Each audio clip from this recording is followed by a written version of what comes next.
Up next on News Center 6, you just saw the CBS program Kids Like These on Down syndrome. We hope to talk live with an area woman who knows the couple at the heart of that story. And another child problem, how do you get them to do their homework? And colder air will blow the smoke away. I'll tell you when that'll happen. It's all up next on News Center 6.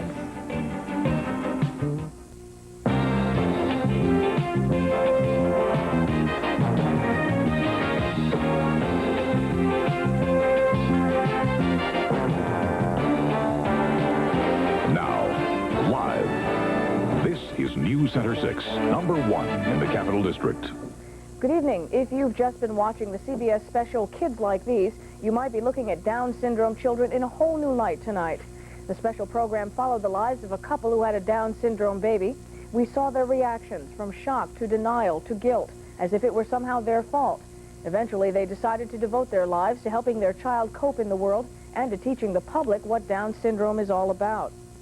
We are at this point trying to hook up live from West Sand Lake with Ellie Pattison and the Advocate for the Disabled. We are efforting to get that done, and we hope it will happen in a few minutes. But let's turn to something else now. A less serious problem, but certainly a challenging one, is getting your children to do their homework. There may be a solution in sight. Night Team reporter Mary Curran has more. How many of you had trouble getting your kids to buckle down and do homework tonight after a weekend of fun? Instead of spending time trying to beg them to study, it may be wiser to just join them. The American Federation of Teachers says that when parents take an active role in their children's learning, it creates a positive learning attitude for the child. I think the students, my kids, get a feeling that I'm interested in what they're doing, that I'm not some kind, that I don't just send them off to school and then pretend it doesn't exist, that I'm involved with what's happening. I check on what they're doing. I work along with them. John and Gail Carl have it easier than some parents. They are both teachers, so the entire family can do homework together. But if you don't have the same type of schedule, both the Carls and the American Federation of Teachers offer some suggestions for improving study habits. Try to set a regular time each day to work with your child. Create a place and time for them to study, and show an interest in their work and achievements in school. I think what you do is you try to structure dinner time and cleanup time and things like that to be as easy and quick as possible so that they can get into their homework. They have to have time for relaxation, too. You have to let them sit down for a few minutes and breathe before they start their work. Keep in mind that you don't always have to insist your children study books. Family activities such as raking leaves or watching television news provide good learning environments as well. Mary Curran, News Center 6, Niskayuna. The experts say maybe homework won't seem quite as boring with more people involved.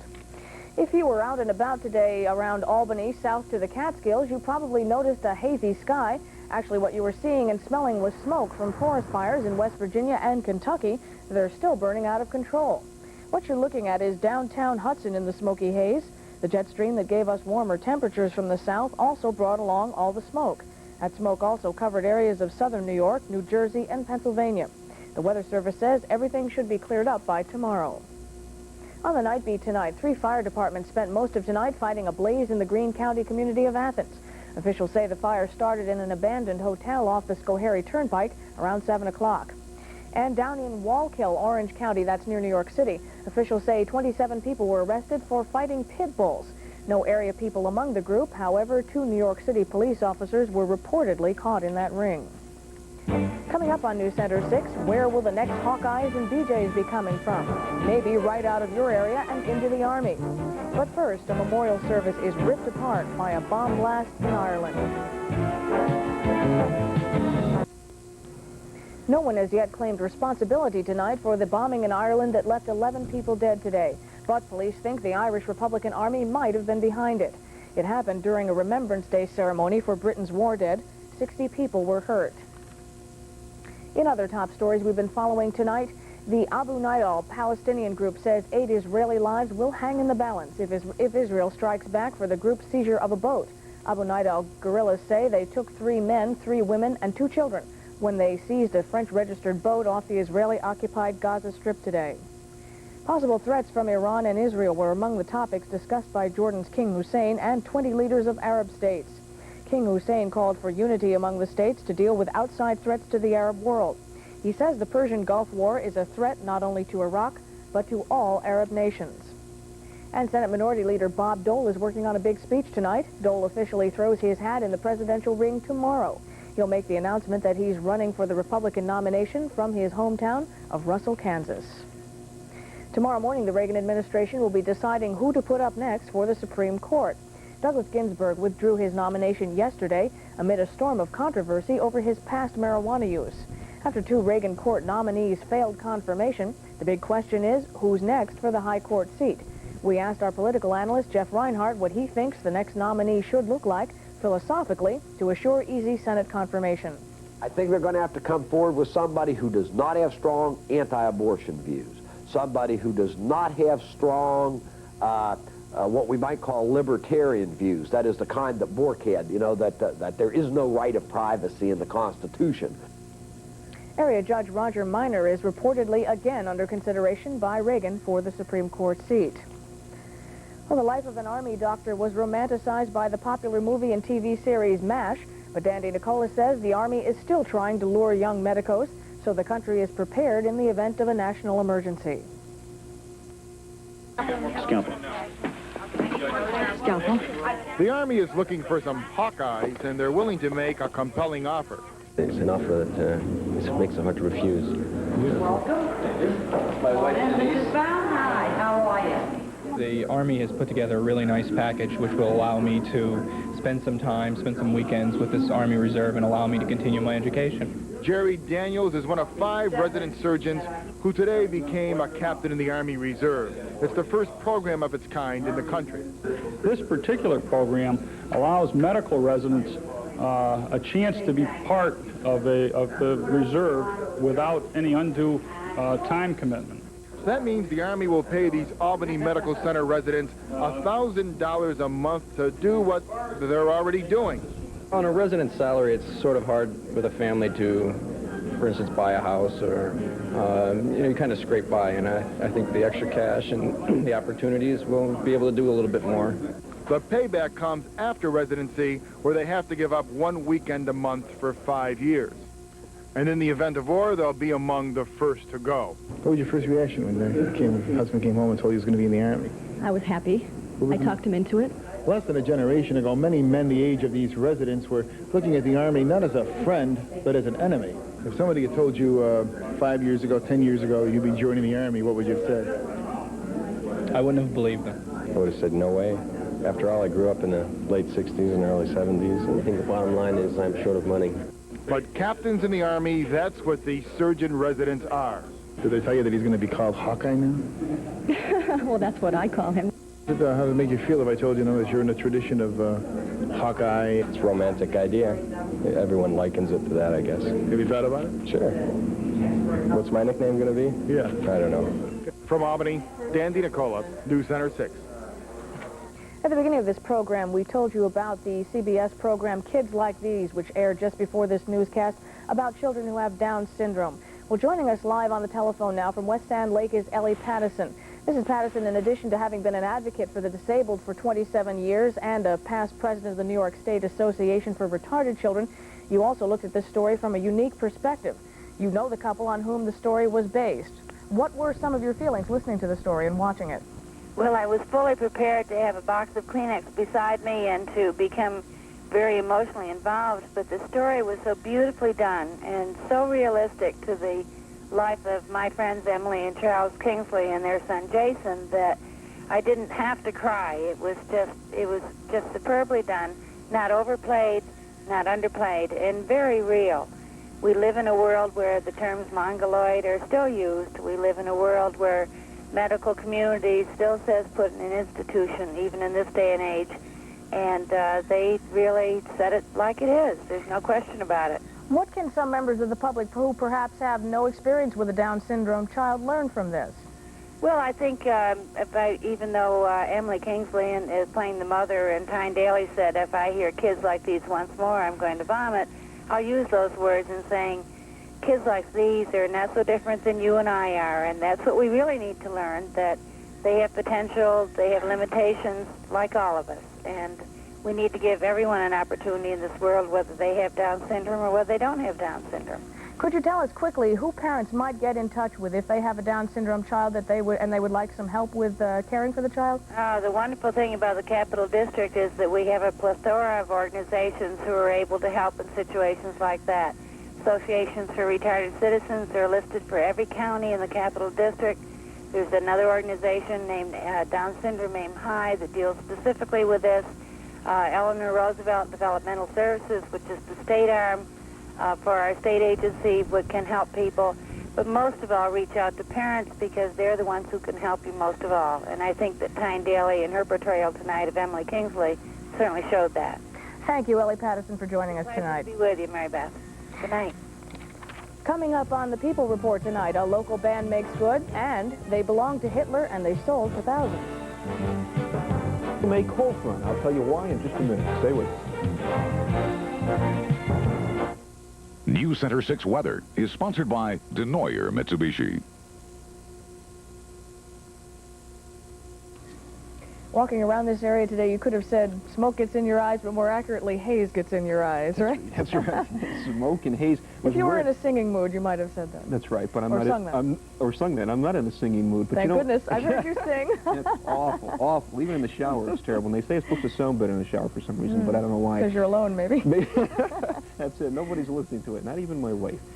Anyway, about noon or 1 o'clock this afternoon, I looked outside and saw all that haze and smoke, and I thought, maybe Mary Beth is barbecuing again. I said, God, this is awful. Every time she does that, but no, it was, you know where it came from? Of course, I do. You do, because you talked about it just a little while ago. The forest fires down in the south in West Virginia and also in eastern Kentucky. These forest fires have been down there for the last several days, to say the least. They're still out of control, and I'll show you why all that stuff and all that smoke, and it even got in your eyes. Of course, I won't sing it, though.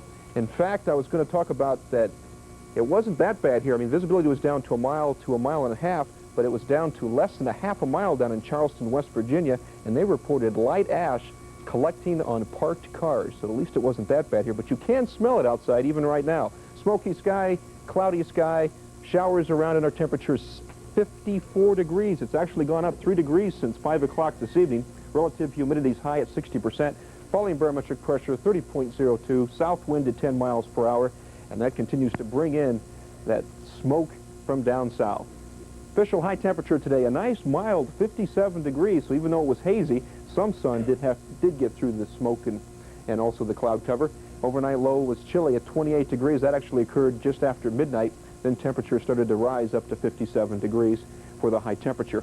Large band of light rain out to the west of us and patchy areas of light rain throughout the Capital District, all drifting rapidly to the east up to 40 to 50 miles per hour, and a little bit turned to the northeast. So we're going to have some light rain off and on. That will help wash out some of the smoke that's in the atmosphere right now, and then a cold front will zip on by tomorrow morning, and that will bring even more relief. Let's take a look at the reason why we had all the smoke. The forest fires down in the mid-Atlantic states through the Carolinas, eastern Kentucky and West Virginia, and also Virginia.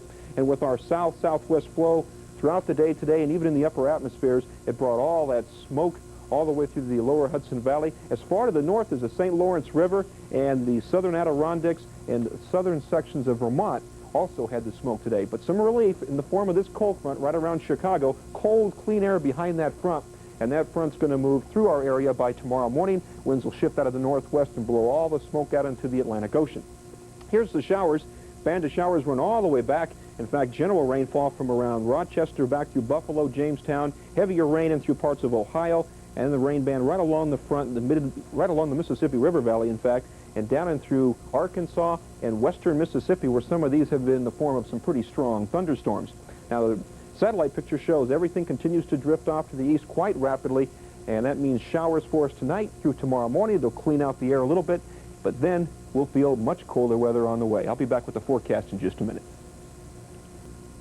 My forecast for tonight, hazy and smoky, scattered light rain. Some of that will wash out some of the smoke. Overnight low will be 41 degrees. Tomorrow, partly cloudy skies, chance of morning showers cooler, high 48 degrees with northwest winds at 10 to 15 miles per hour. Continue to blow the smoke off to the east. Some clouds around tomorrow night and colder, overnight low of 24 degrees. Partly cloudy skies expected on Tuesday.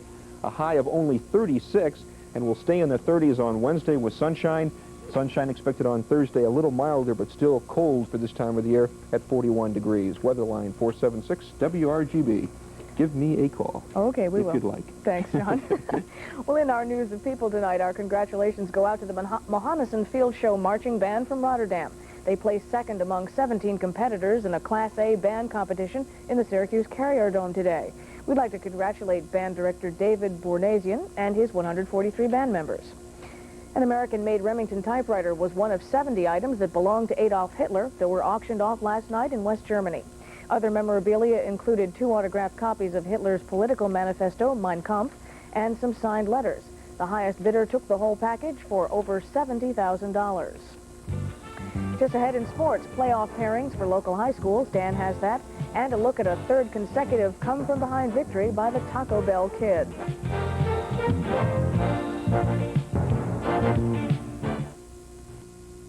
In sports, for high school football players and fans, it's the most wonderful time of the year. It's just what Andy Williams would have said about it, I think. Another song. You bet. The Section 2 Football Committee came out today with the who's, the where's, and the when's of area high school football. And the two super combatants, the two Super Bowl combatants, are no stranger to the big game. There'll be a gunfight at high noon next Saturday between Shenendehowa and Amsterdam. The Rams are the defending champs. The Plainsmen have won the big game each of the first 5 times they've been there. The Class B title game pits a pair of unbeaten foothill champion Gloversville squares off with Capital Conference champ Hudson on Friday night at Shenendehowa. Both Voorheesville and Fonda will try for 9-1 seasons when they battle for the Class CC trophy Friday night. Greenwich could wind up 10-0 with a Class D victory over Rensselaer on Thursday night. Saratoga will have a home field advantage against Troy in one wild card game. Bishop McGinn will have the partisan crowd in their game versus Glens Falls. Well, today in Schenectady, nearly 1,500 runners, only 1,500, took part in the 12th annual Stockade-a-thon through the Central Park and through the streets of Schenectady. It's a 15-kilometer event, and this year's winners were the same people who crossed the finish line first last year. Jerry Lawson of Utica took the men's division again, beating both Tom Dalton and Rich Coughlin by about a minute and a half. Denise Herman of Saratoga Springs right there won the ladies division. NFL football made its regular season debut on pay TV this evening, and the first game, a good one between the Super Bowl champion Giants and the New England Patriots. The Gents got on the scoreboard first, and Jeff Rutledge, filling in for Sims, threw a 17-yard pass to Mark Bavaro. And then, just before the end of the first half, Rutledge did it again. Only this time, he will find a wide-open George Adams in the end zone. The red-hot Giants improved to 2-7 after the 7-point win. In Philadelphia today, Eagle quarterback Randall Cunningham passed for 268 yards, and he rushed for 88 more. Watch this one. It includes this scramble. He led his team to their 3rd straight victory. The 4-point win for the Eagles snapped Washington's winning streak at 5 games. Tampa Bay brought a 28-3 lead with them into the 4th quarter, but St. Louis scored 4 TDs, including 3 touchdown passes by Lomax to pull it out. And at the Silverdome, the Lion regulars won their first game of the year. They beat Dallas by 10 in Green Bay, Wisconsin. The Packers had grabbed a 1-point lead with 1 minute to play, but Jim McMahon drove the Bears 41 yards on 6 plays before Kevin Butler's 53-yard field goal won it as time expired. McMahon has now won 25 games as a professional. Out in San Francisco, Joe Montana showed today why he is the NFL's top quarterback. Montana threw 3 touchdown passes, including that one right there to Tom Rathman. The 49ers improved to 7-1 after slipping past the Oilers by 7. In Los Angeles, the Saints went marching into town, and they knocked off the Rams for the 2nd time this year. L.A. now 1-7. At Riverfront Stadium, Dan Marino threw a touchdown pass in his 28th straight ball game. That is the 2nd longest streak ever. The Dolphins hold off the Bengals. Under the Hoosier Dome, Eric Dickerson went over the 100-yard mark for the 39th time in his career. That 12-yard pickup was part of 138 yards he totaled for the day. But it was not enough because Dan Fouts threw his 4-yard touchdown pass to Lionel James. And Vince Abbott booted 3 field goals as the Chargers improved to 7-1. At Rich Stadium in Buffalo, Jim Kelly threw this 9-yard TD pass to Andre Reed in the 2nd period for a 7-0 lead by the Bills, and that put them in front to stay. The Buffalo defense blocked 2 Denver punts in that 2nd period. Both of them went as safeties. The Bills surprised the Broncos. The final there, 21-14. Cleveland clobbered the Falcons. Atlanta has now been outscored 76-3 in their last 2 games. Gary Anderson's 4th quarter field goal was the difference for Pittsburgh. The Chiefs have now lost 7 games in a row. Also today, LA Raiders lose to Minnesota 31-20 was the final. Tomorrow night, Seattle is at the New York Jets. And Mary Beth, if the Jets win, there will be a 5-way tie for first place in the AFC East. Okay, thanks, That's it. Dan. Still to come on News Center 6, the two faces of Barbados await you on our night flight.